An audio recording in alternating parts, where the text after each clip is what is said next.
అక్షిత, ఎదుగు తాగు.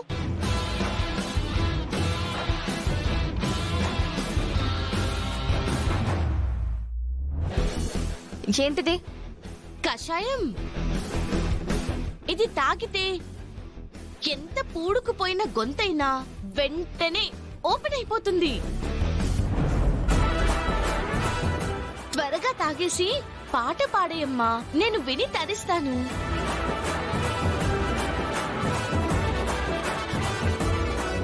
చూడు, నాకు అవసరం లేదు. అక్షిత, అలా అంటావేంటి? ఆ కషాయం తాగి గొంతు ఓపెన్ చేసుకొని త్వరగా మళ్ళీ ఆ పాట పాడు ప్లీజ్ అక్షిత.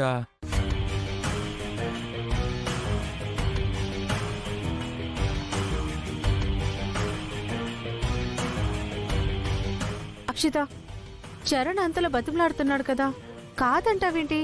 ఆ కషాయం తాగి పాడు.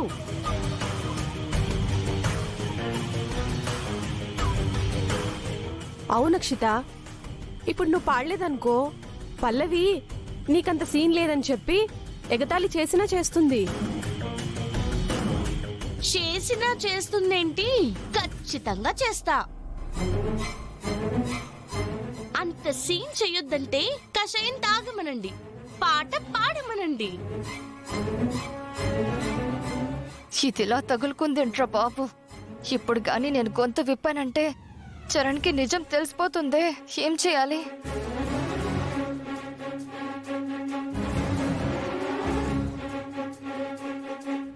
ఇంకా ఏంటి ఆలోచిస్తున్నావు?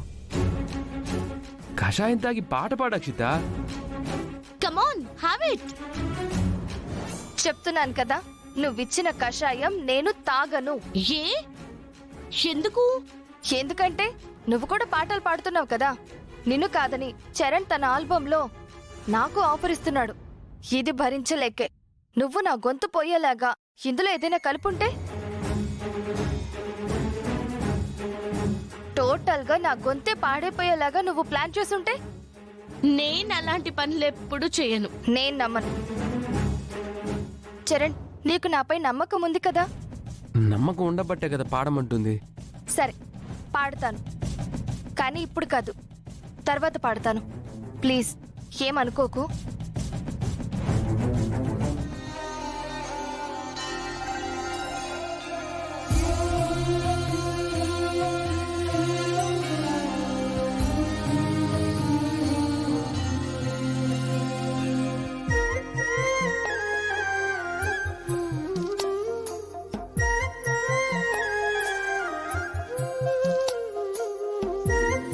గుండమ్మా,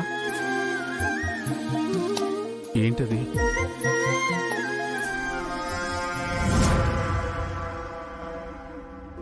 హారం అండి ఇది.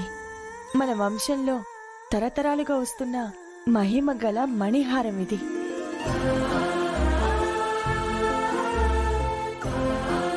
మీ అమ్మగారికి వాళ్ళ అత్తయ్య గారు ఇచ్చారు, అత్తయ్య గారు నాకిచ్చారు. నేను నా కూతురి మెడలో మొదటి పుట్టినరోజున వెయ్యాలి అనుకున్నాను. కానీ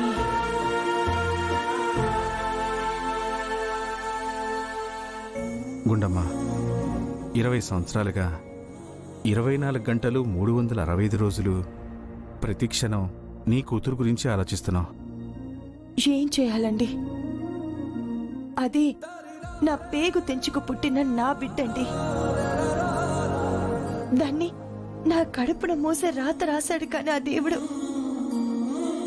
ఈ చేతులతో పెంచి యోగం లేకుండా చేశాడు. బాధపడకుండమ్మా, ఆ దేవుడేం దుర్మార్గుడు కాదు. ఆయన చేసే ప్రతి పనికి ఒక కారణం ఉంటుంది. కారణం లేకపోతే పురిటిలోనే తల్లిని బిడ్డని వేరు చేస్తాడా? మనం చేయాల్సిన ప్రయత్నం మనం చేస్తూనే ఉన్నాం కదా. ఈ హారం మన కూతురి మెడలో పడాలి అని రాసిపెట్టుంటే తనని మనం వెతకడం కాదు. అమ్మా పల్లవి, ఎందుకమ్మా నా బట్టలు ఇస్త్రీ చేస్తున్నావు? ఎందుకంటారేంటి నాన్న? బయటికి వెళ్ళేటప్పుడు ఇస్త్రీ లేకపోతే ఎలా?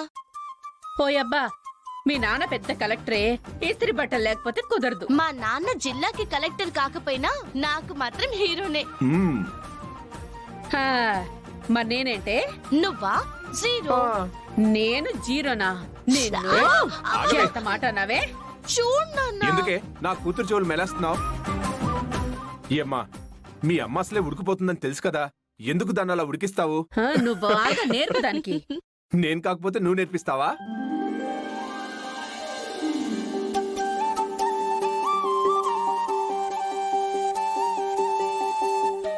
నాన్న, నా చిన్నప్పటి ఫోటోలు చాలానే ఉన్నాయి కదా, అవన్నీ కాకుండా ఈ ఫోటోని ఫ్రేమ్ కట్టించి గోడ కింద తగిలించారు.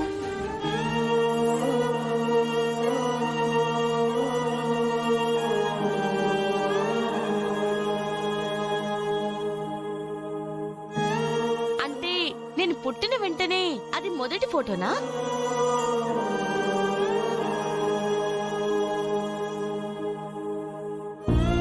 అది నువ్వు మాకు పుట్టినప్పటి ఫోటో కాదమ్మా, నువ్వు మాకు దొరికినప్పటి ఫోటో. మాట్లాడమేంటి నాన్న? అవునమ్మా, మొదటి ఫోటో అని ఫ్రేమ్ కట్టించాము. చిన్నప్పుడు చాలా బాగున్నాను కదమ్మా, అచ్చం నీ పోలికే కదా.